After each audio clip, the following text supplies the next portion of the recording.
What's up, everybody? Brothers, sisters, psychonauts, and seekers of truth. It is Ananka, and welcome to my bazaar. Today, I have a DPH/DXM trip report for you.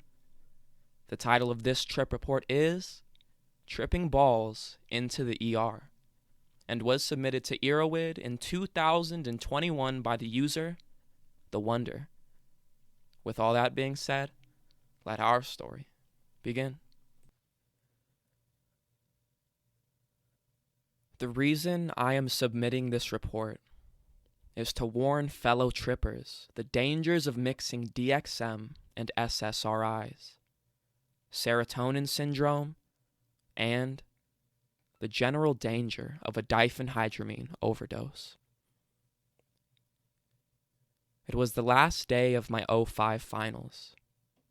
I was 18 at the time, at my university, and decided I wanted to trip balls to celebrate the end of a fairly decent semester.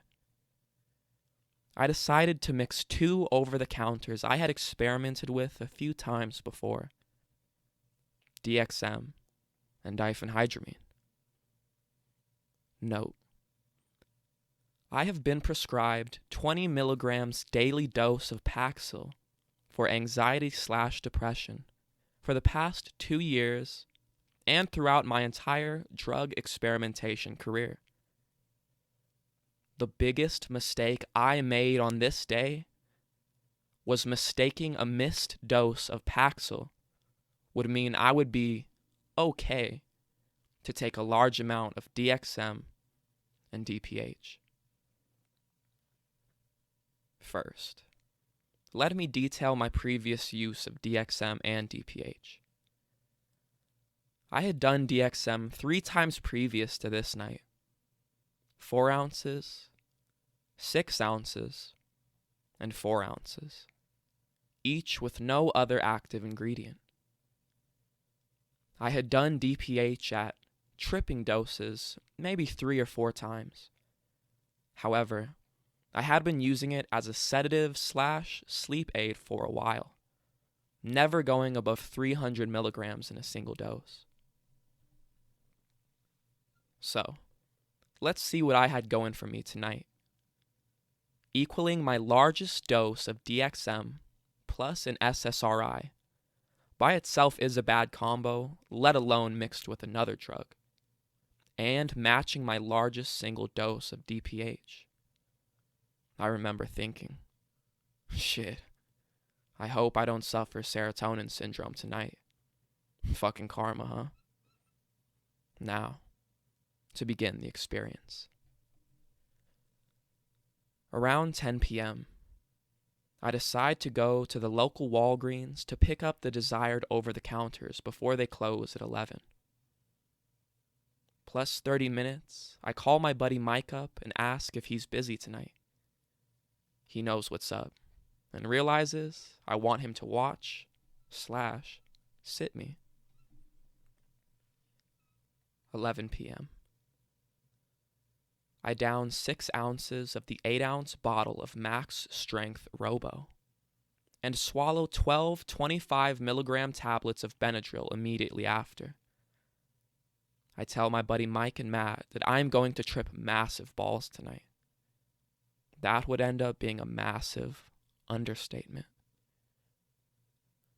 Matt and I decide to go back to my dorm to get Super Smash Bros. For N64, the perfect tripping game, before I start hitting the proverbial floor.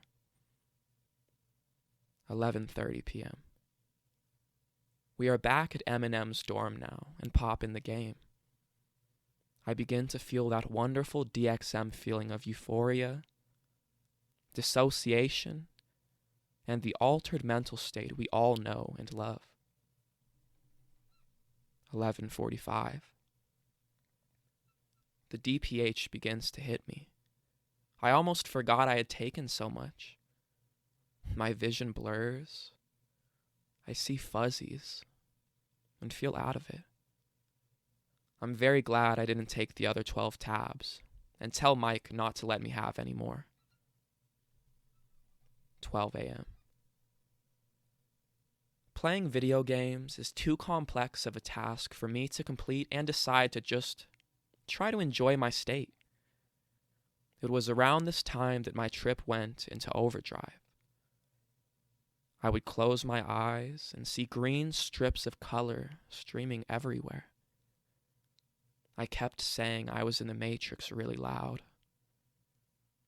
As I tried to enjoy the CEVs, I began to feel afraid, as though if I closed my eyes for too long, I would slip into a coma or death.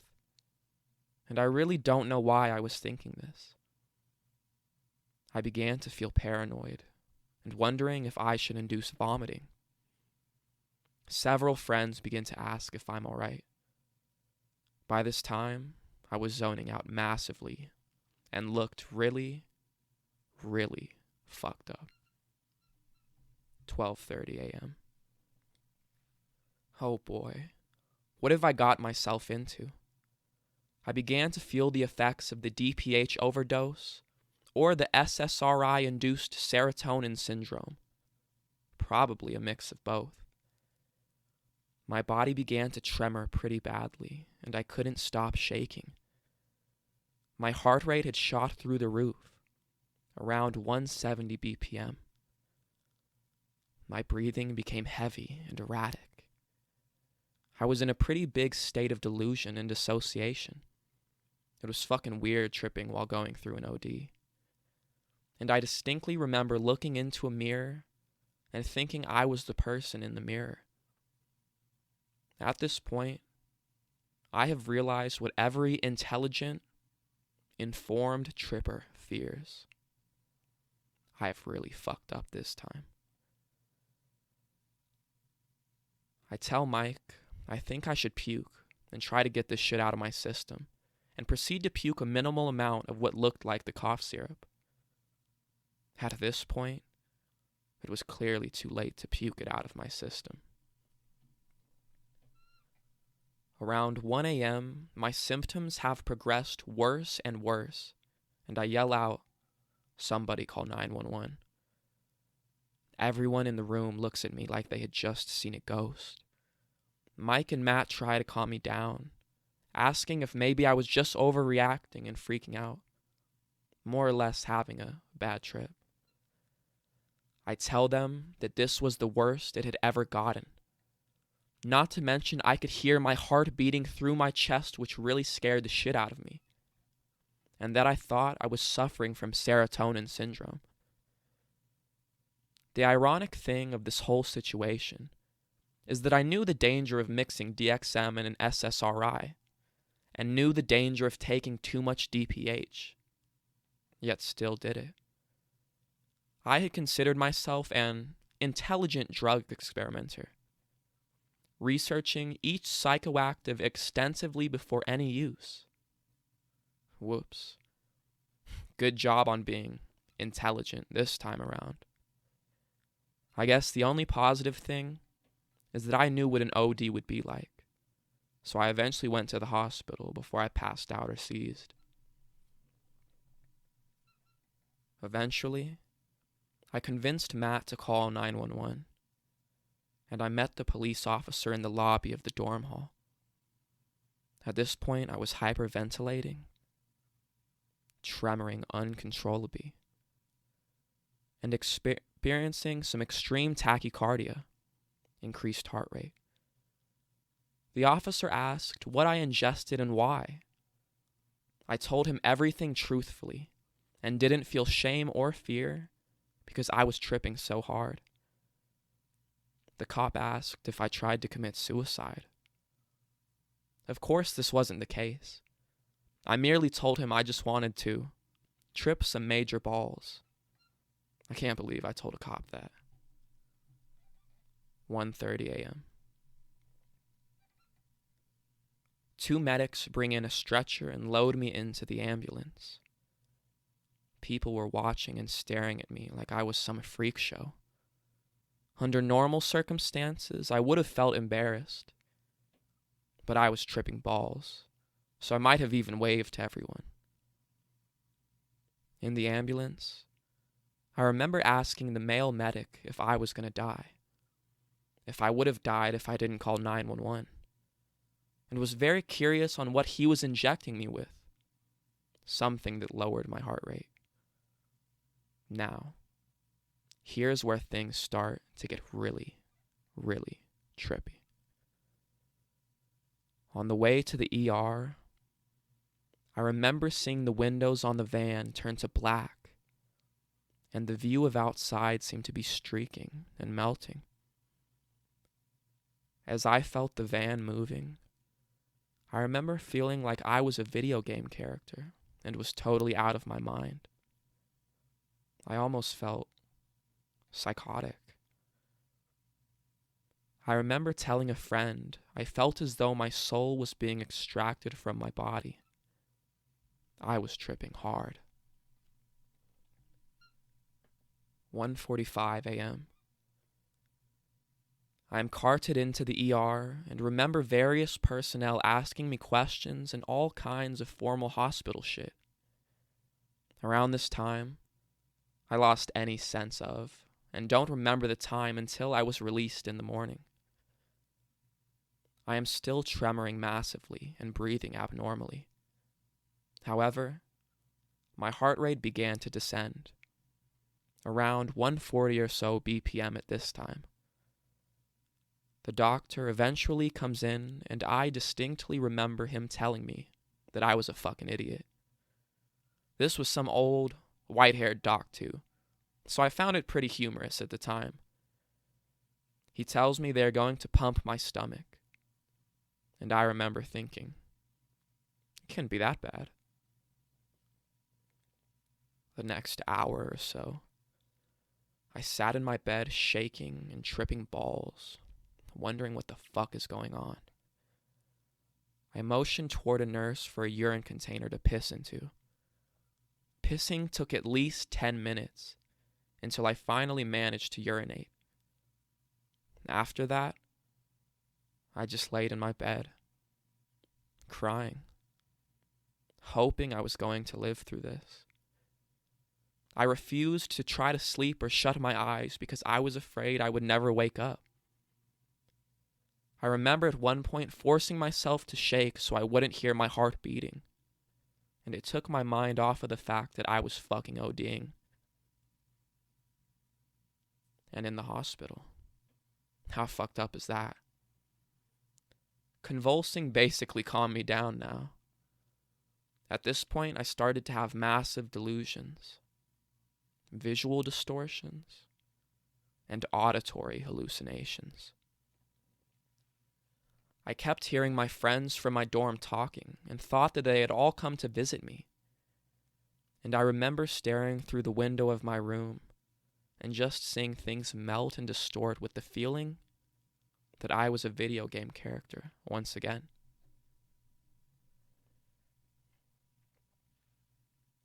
About 1 more hour later, now, they finally come in to pump my stomach. Now, I was conscious throughout this whole ordeal and really had no idea what to expect. I'll spare you the details and just say that having a 2-inch diameter tube stuck down your throat into your stomach is the worst experience I had ever had the pleasure to endure.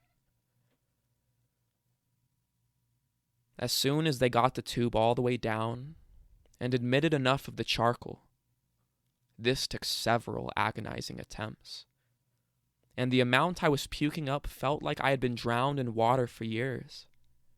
It was horrific and disgusting. I dramatically felt a change in consciousness. I basically stopped tripping altogether and just had a mild buzz. I didn't think that the deactivating charcoal would work that fast. Since I was at least in a stable consciousness state now, I began to reflect on what had just happened. I felt like I had fucked up my entire life. I had my friends, M, and another friend come visit me, call my dad, reluctantly, and tell him what happened. I remember thinking that he would be utterly confused about what had just happened. He had only previously known of my occasional use of Mary Jane and alcohol. The next 2 hours, I just sat around and waited for the nurse to help me clean up all the charcoal that was all over. It looked like The Exorcist in the room, and I remember telling the janitor I was sorry for making such a mess, and he told me he had seen much worse. I eventually got a clean bed to lay on and tried to get some sleep before my dad came to bitch me out. At this point, my heart rate was down to 120 and falling. I knew I was in the clear and would be all right. Around 7 a.m. or so, I truly don't remember, my dad comes into the room and starts bawling his eyes out. And I had never seen my dad cry before, so it really made me feel like shit. And I began to cry and blah blah, we had a moment type shit. I felt so dirty and awkward sitting in the ER next to my dad and lamenting on my life and how I had never even drank any amount of alcohol until about 2 weeks before college. Around 10 a.m. Heart rate is around 90 BPM, and they come back with the drug screen results. I did not test positive for any illicit substances. The official diagnosis was that I had an anticholinergic overdose. Basically, they concluded that the DPH is what did it to me. Although I think the DXM plus Paxil had done the damage as well. I get released and hug my dad before I get into the car and tell him I'm never going to do it again. And all that heartwarming BS, and sleep the 2-hour drive back home. 12 p.m. or so. I go to my bed and sleep until like 8 p.m. that night. I was exhausted. All effects of the drugs had worn off by now, and my heart rate was back to normal.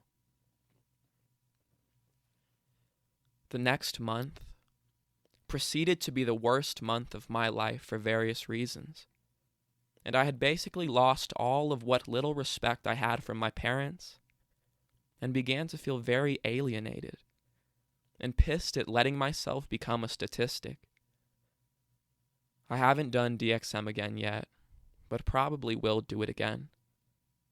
I am now off of Paxil completely. I began using DPH again for a couple weeks. It felt good with weed. Until I took 200 milligrams in one sitting one night after work and had an acute adverse reaction.